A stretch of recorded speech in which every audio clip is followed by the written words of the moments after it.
I am Juan Torres. I am the health physicist with installation management. And with me, I have my brother-in-law, Arnaldo Rivera, who came to live with us after Hurricane Maria hit the island of Puerto Rico. Maria came as a surprise, and it came to test the resiliency of the Puerto Rican people, and not only the Puerto Rican people in the island, but also Puerto Rican people outside of the island. When the hurricane hit, I was in my home in Vega Alta. It's a hill, it's called Cerro Santa Barbara. It's about 1,000 feet above ocean level. It's really high. Anyway, I believe it was gonna, it's not gonna happen anything because our house it's like a bunker. When the wind starts to blow really strong, I look outside. I don't see nothing. Well, it was really hard, and then the sound hit me really deep.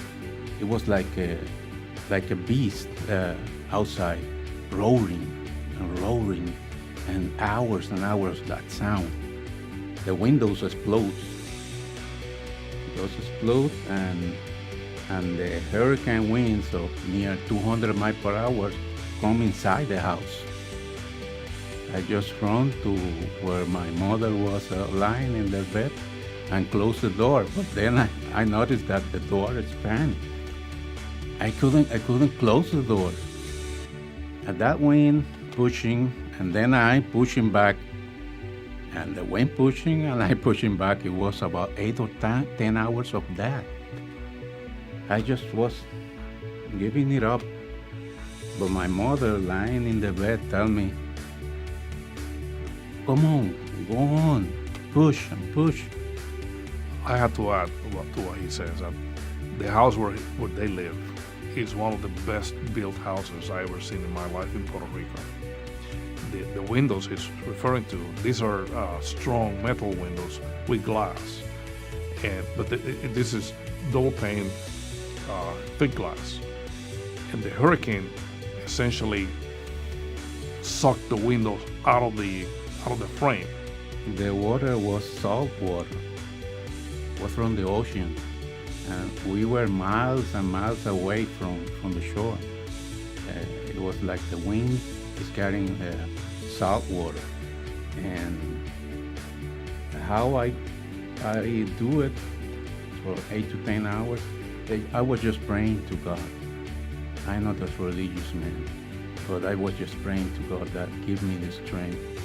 It was really the first time in my life that I do that.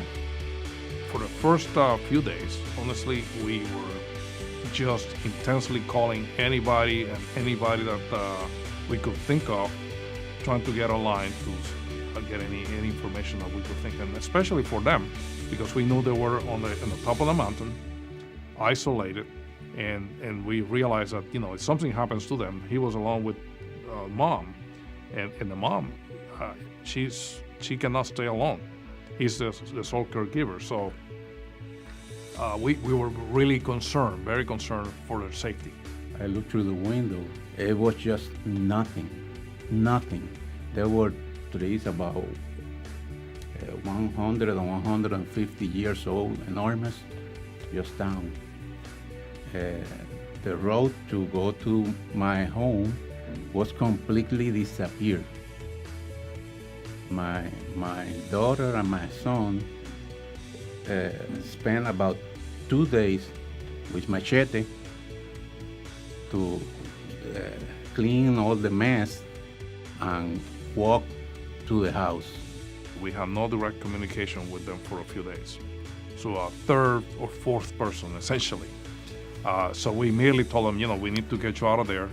The first attempt with both of them failed, because even though we had the tickets, we have everything set up, and we have paid for, the better seats and all that, the airline said, well, we cannot take you out. They canceled our flights because they gave priority to some other people. We worked with the airlines, and thank God, they made it out of there. So we were happy to be able to bring them over. give, again, at least the basics in our house, and we just gonna be continuing to do that until we're able to lift them up. We are a territory of the United States, and we are receiving help, but it's not enough.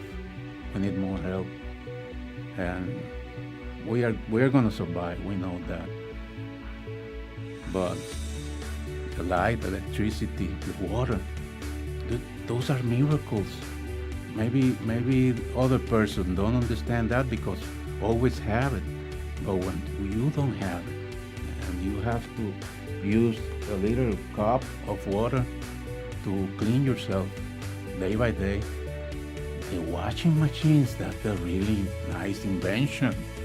You need to wash your clothes by hand.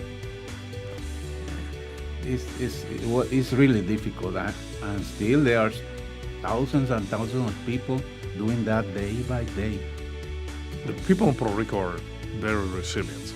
Let me say that to begin with. I think they are. They can do a lot of things with very little. It's not an island of rich people. It's not an island of a lot of wealth, but it's an island of a lot of character. From the beginning, I told my superiors, I say, hey, look, guys, we have a situation. I don't know what's going to happen. I don't know if I need to go or not need to go, and all I got is whatever you need to do. DLA is a very compassionate organization. The people in here are really good at what they do, and they're very compassionate with the rest of the world. So the resiliency that we demonstrate in our organization is, again, transposed to what we're trying to do with the people in Puerto Rico. And again, it's going to take time. Like he said, they still need help. We're doing what we can. Yeah. So we're going to continue to do that.